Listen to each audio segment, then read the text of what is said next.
Hello friends, Radhe Radhe. Shri Ramcharitmanas पाठ की बहुत सुंदर चौपाई अर्थ के साथ में वर्णन है, बहुत सुंदर है। सुनिए, आप लोग को अच्छा लगेगा। इधर हमारी थोड़ी व्यस्तता हो गई थी, ट्रेजेडी हो गई कि हमारी बहुत बुज़ुर्ग 100 साल के करीब सासू माँ काफ़ी दिनों से ऑन बेड थी, जो एक्सपायर हो गई। उसकी वजह से हम इधर बीच में रामायण की चौपाई वीडियो नहीं डाल पाए। तो अब मैं फिर से वो चौपाई अर्थ के साथ में डाल रही हूँ।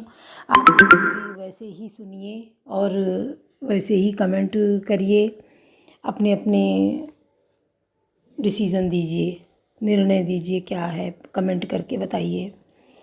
तो समाज में हमें रहना है, समाज हमसे बना है। हमें कुछ ऐसे कृत्य नहीं करने चाहिए जिससे समाज दूषित हो। हमें समाज को स्वस्थ रखना है। जैसे हम एक अपने घर में वातावरण क्रिएट करते हैं कि हमारे घर में एक अच्छा माहौल क्रिएट हो, व्याप्त हो, वैसे ही हमें समाज में भी रखना है। बहुत लोग क्या करते हैं कि बाहर जाके ऐसी उल्टी सीधी हरकतें करते हैं कि देखने वालों को शर्म आ जाए, लेकिन उनको क्या लगता है कि उनके घर वाले नहीं हैं, उनके माँ बाप नहीं देख रहे हैं तो कोई नहीं देख रहा है। पर ऐसा नहीं है। दूसरे बच्चे हैं, दूसरे लोग हैं जिन पर बुरा असर पड़ता है और उसका कुप्रभाव पड़ता है। उनके दिमाग में आता है पता नहीं किसकी औलादें हैं, ये ऐसी हरकतें कर रही हैं। तो कोसा कौन जाता है? उनके माँ बाप। क्योंकि संस्कार माँ बाप से ही मिलते हैं, वही दोषी ठहराए जाते हैं, उन्हीं की तारीफ़ करी जाती है। जैसा बच्चा होगा उसकी उसी प्रकार से तारीफ़ और आलोचना होती है। तो हमें समाज को अच्छा बनाए रखने के लिए करना चाहिए, हमें चाहिए कितने साल हमें ज़िंदा रहना है, और ये सब भगवान से पहले से ही उसका तय होता है, निश्चित होता है कि हम इतनी उम्र लेकर आए हैं और इतनी उम्र हम जिएंगे, उसके बाद हम चले जाएंगे। तो देखो, कोई बच्चा पैदा होता है, ख़त्म हो जाता है, कोई बड़ा उम्र हो के, कोई बूढ़ा के, कोई कितना बूढ़ा हो जाता है और सही स्वस्थ रहता है, कोई बचपन में ही लाचार हो जाता है। तो कर्म के अनुसार हर कोई अपनी अपनी मंजिल को प्राप्त करता है और उसी अवस्था को प्राप्त करता है जो जैसे कर्म करता है उसी तरीके से उसका अंत भी होता है, गति भी होती है। तो हम लोगों को अपने कर्मों को सही तरह से निभाना चाहिए, सही तरह से करना चाहिए कि कभी जीवन में ऐसा आए तो हमें कष्ट ना हो, क्योंकि करते समय इंसान भूल जाता है कि हम क्या कर रहे हैं।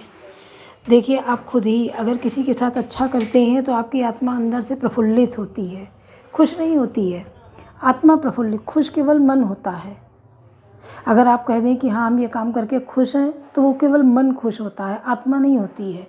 और जब आत्मा खुश होती है तो मन प्रफुल्लित हो जाता है, वो अंतरात्मा से खुशी प्रकट होती है। तो आप करके देखें कभी अच्छे काम। और जब आप कुछ गलत करते हैं, उसे धन, वैभव, नाम प्राप्त तो कर लेते हैं, आपको वो सारी चीज़ें मिल जाती हैं और आप खुश भी होते हैं, लेकिन आपकी अंतरात्मा जो है वो आपको कचोटती है, वो आपको पीछे धिक्कारती है कि आपने गलत किया, आपने गलत किया, आपने गलत किया। लेकिन आप आत्मा की बात ना सुन के मन की बात को अपने ऊपर हावी कर लेते हैं और खुश होते हैं, 4 लोगों में हाथ उठा उठा के अपना जयकारा लगवाते हैं। लेकिन और फिर इसी तरीके से आप गलत की तरफ बढ़ते चले जाते हैं। आपकी अच्छाइयाँ कम होना शुरू हो जाती हैं, बुराइयाँ बढ़नी शुरू हो जाती हैं। कहते करवाता भगवान है कि पत्ता भी उसके बिना नहीं हिलता है सही बात ये। लेकिन कभी भगवान गलत कार्य के लिए किसी को प्रेरित नहीं करते हैं। भगवान एक सही बात को सामने, अगर आपने गलत बात सोची, गलत निर्णय लिया, तो भगवान उसके लिए सही बात को सामने लाते हैं और उसकी तरफ प्रेरित करते हैं कि अंतरात्मा आपकी बोलती है कि ये सही है, लेकिन आप गलत की तरफ खुद से बढ़ जाते हैं और गलत कार्य कर बैठते हैं। अगर आप अंतरात्मा की बात सुन लें तो कभी आप गलत करेंगे ही नहीं, आप हमेशा सही रास्ते पे चलेंगे, सही मार्ग चुनेंगे। तो देखो क्या है, लोग छोटे छोटे बच्चों को बदला लेने के लिए बच्चों का मर्डर कर देते हैं, उन्हें अपहरण कर ले जाते हैं, गला दबा के मार देते हैं। ये सब क्या है? ये पूर्व जन्म में कर रखा है, किया है, जो इस जन्म में ऐसा हो रहा है।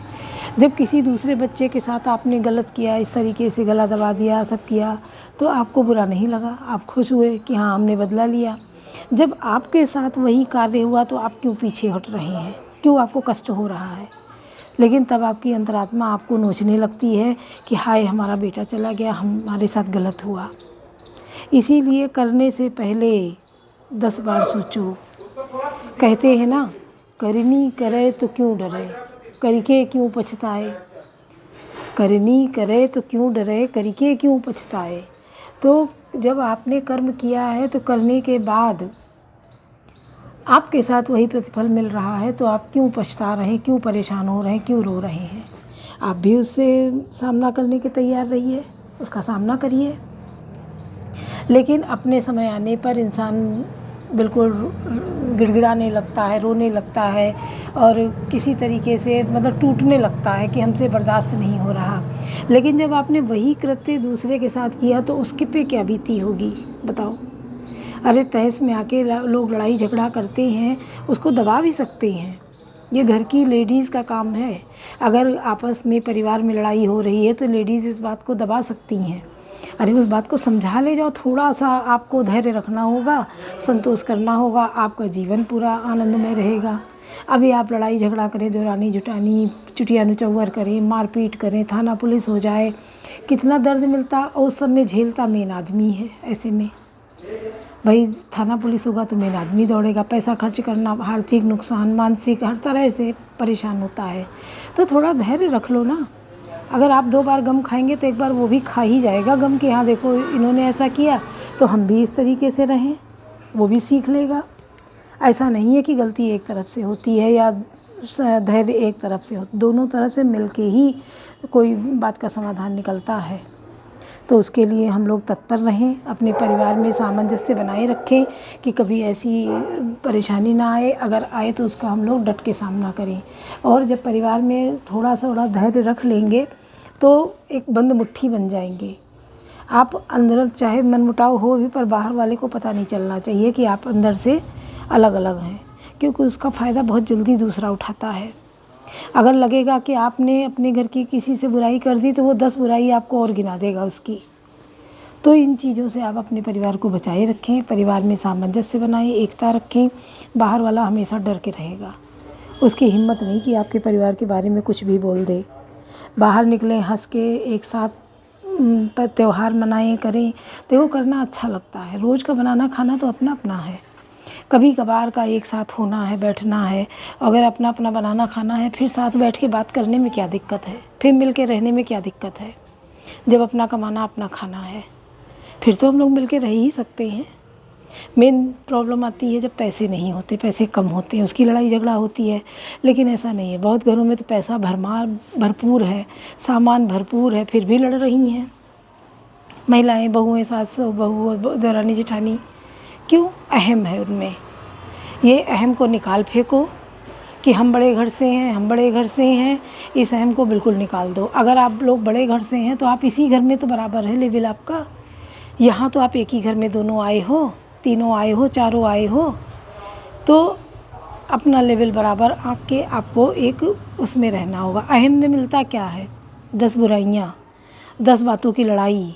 उसमें हस्बैंड को भी आप टेंशन देंगे तो वो जो 4 अच्छे काम बाहर के लिए अपना दिमाग दौड़ाए सोचे तो वो वहाँ ना सोच के आपको घर ही में उसका दिमाग उलझा रहता है।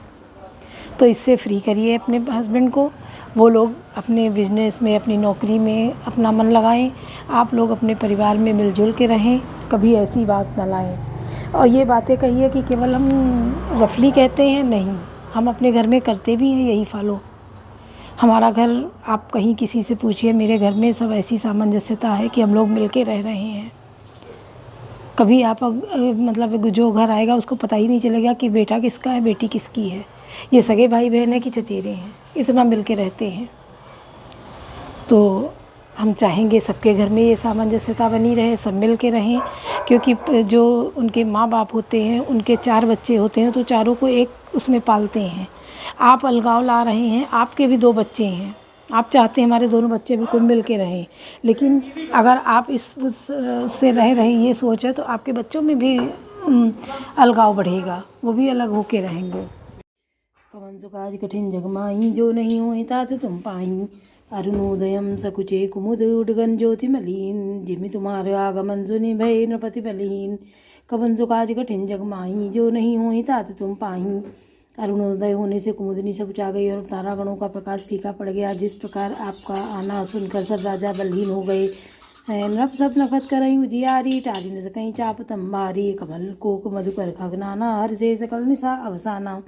सब राजा रूपी तारे उजाला मंद प्रकाश करते हैं, पर वे धनुष रूपी महान अंधकार को हटा नहीं सकते। रात्रि का अंत होने से जैसे कमल, चकवे और भौरे और नाना प्रकार के पक्षी हर्षित होते रहे हैं, ऐसे ही प्रभु सब भगत तुम्हारे होइए। टूटे धनुष सुखारे, ओयो भान बिनु श्रमतम नासा। दुखे दुरे नखत जग तेज प्रकाशा। वैसे ही हे प्रभु, आपके सब भक्त धनुष टूटने पर सुखी होंगे। सूर्य उदय हुआ, बिना ही परिश्रम अंधकार नष्ट हो गया। ताले छिप गए, संसार में तेज का प्रकाश हो गया। रवि निज उदय व्याज रघुराया, प्रभु प्रताप सब नपन सिखाया। तहोज बल महिमा उद्घाटी, प्रगटी धन विघटन परिपाटी। हे रघुराज जी, सूर्य के उदय, अब सूर्य ने अपने उदय के बहाने सब राजाओं को प्रभु आपका प्रताप दिखलाया है। आपकी भुजाओं के बल की महिमा को उद्घाटित करते खोलकर दिखाने के लिए ही धनुष तोड़ने की यह पद्धति प्रकट हुई है। बंधु बचन सुनि प्रभु मुस्काने, होय सुचि सहज पुनीत नहाने। नित्य क्रिया करिस गुरु पहियाए, चरण सरोज सुभग सिर नाये। भाई के वचन सुनकर प्रभु मुस्कराए। फिर स्वभाव से ही पवित्र श्री राम जी ने शौच से निवृत्त होकर स्नान किया और नित्य कर्म करके वे गुरु जी के पास आए। आकर उन्होंने गुरु जी के सुंदर चरण कमलों में सिर नवाया।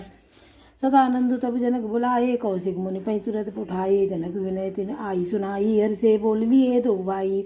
तब जनक जी ने सतानंद जी को बुलाया और उन्हें तुरंत ही विश्वामित्र मुनि के पास भेजा। उन्होंने आकर जनक जी की विनती सुनाई। विश्वामित्र जी ने हर्षित होकर दोनों भाइयों को बुलाया। कवन सो काज कठिन जग माही, जो नहीं होई तात तुम पाही। सदानंद पद बंदी प्रभु बैठे गुरु पै जाई। चलऊ तात मुनि कहो तब पठवा जनक बुलाई। कवन सो काज कठिन जग माही, जो नहीं होई तात तुम पाही। सतानंद जी के चरणों को वंदना करके प्रभु श्री रामचंद्र जी गुरु जी के पास जा बैठे। तब मुनि ने कहा, हे तात चलो, जनक जी ने बुला भेजा है। मास परायण 8वां विश्राम, नवा परायण 2रा विश्राम। सी स्वयंवर देखिए जाई, ई सुकाई धो देई बढ़ाई। लखन कहा जस भाजन सोई, नाथ कृपा तो जा पर होई। चलकर सीता जी के स्वयंवर को देखना चाहिए, देखें ईश्वर किसको बढ़ाई देते हैं। लक्ष्मण जी ने कहा, हे नाथ, जिस पर आपकी कृपा होगी वही बढ़ाई का पात्र होगा। धनुष तोड़ने का श्रेय उसी को प्राप्त होगा। हर से मुनि सब मुनि बरबानी, दीन असी सबहि सुकुमानी। पुनि मुनि वृंद समेत कृपाला, देखन चले धनुष मखशाला। इस श्रेष्ठ वाणी को सुनकर तब सब मुनि प्रसन्न हुए। सभी ने सुख मानकर आशीर्वाद दिया। फिर मुनियों के समूह सहित कृपालु श्री रामचंद्र जी यज्ञशाला, धनुष यज्ञशाला देखने चले। रंगभूमि आए दो भाई, असुरी पुरवासिन पाई। चले सकल ग्रह काज विसारी, बाल जुबान जरठ नर नारी। दोनों भाई रंगभूमि में आए हैं, ऐसी खबर जब सब नगर निवासियों ने पाई, तब सब बालक जवान बूढ़े स्त्री पुरुष सभी घर और कामकाज को बुलाकर चल दिए। देखी जनक वीर व्यवहारी, सुख सेवक सब लिए हकारी। तुरंत सकल लोगन पै जाऊ, आसन उचित देव सब खाऊ। सब तब जब जनक जी ने देखा कि बड़ी भीड़ हो गई है, तब उन्होंने सब विश्वास पात्र सेवकों को बुलवा लिया और कहा, तुम लोग तुरंत सब लोगों के पास जाओ और सबको किसी को यथा योग्य आसन दो। कवन सो काज कठिन जग माही, जो नहीं होई तात तुम पाही। कही मृदु वचन विनीत तिन बैठारे, नर नारी उत्तम मध्यम नीच लघु, निज निज थल अनुहारी। कवन सो काज कठिन जग माही, जो नहीं होई तात तुम पाही।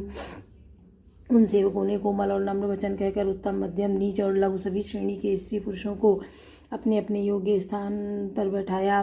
राजकुंवर ते ही अवसर आए, मनोहर तातन छाए। गुण सागर नागर भरवीरा, सुंदर श्यामल गौर शरीरा। उसी समय राजकुमार राम और लक्ष्मण वहाँ आए। वे ऐसे सुंदर हैं मानो साक्षात मनोहरता ही उनके शरीर पर छा रही हो। सुंदर सांवला और गोरा उनका शरीर है। वे गुणों के समुद्र चतुर और उत्तम वीर हैं। राज समाज विराजत रूरे, उठकर मौजन जुग विद पूरे। जिनके रही भावना जैसी, प्रभु मूरत जिन देखी तैसी। वे राजाओं के समाज में ऐसे सुशोभित हो रहे हैं मानो तारागणों के बीच 2 पूर्ण चंद्रमा हों। जिनकी जैसी भावना थी, प्रभु ने को मूर्ति उनको वैसी ही दिखी। देखें रूप महारंधीरा, मनोवीर रसुधरे शरीरा। डरे कुटिल नभ प्रभु निहारी, मनौ भयानक मूर्ति भारी। महान रणधीर राजा लोग श्री रामचंद्र जी के रूप को ऐसा देख रहे हैं मानो स्वयं वीर शरीर धारण किए हुए हों। कुटिल राजा प्रभु को देखकर डर गए, मानो बड़ी भयानक मूर्ति हो। रहे असुर छल छो निपेशा, तिन प्रभु प्रकट काल समदेखा। पुरवासिन देखे दो भाई, नरभूषण लोचन सुखदाई। छल से जो राक्षस महाराजाओं के वेश में बैठे थे, उन्होंने प्रभु को प्रत्यक्ष काल के समान देखा। नगर निवासियों ने दोनों भाइयों को मनुष्यों के रूप भूषण रूप और नेत्रों को सुख देने वाला देखा। कवन सुकाज कठिन जग माही, जो नहीं होई तात तुम पाई। नारी बिलोकई हरसी, निज निज रुचि अनुरूप। जन सोवत सिंगार धरि मूरत परम अनूप। कवन सुकाज कठिन जग माही, जो नहीं होई तात तुम पाई।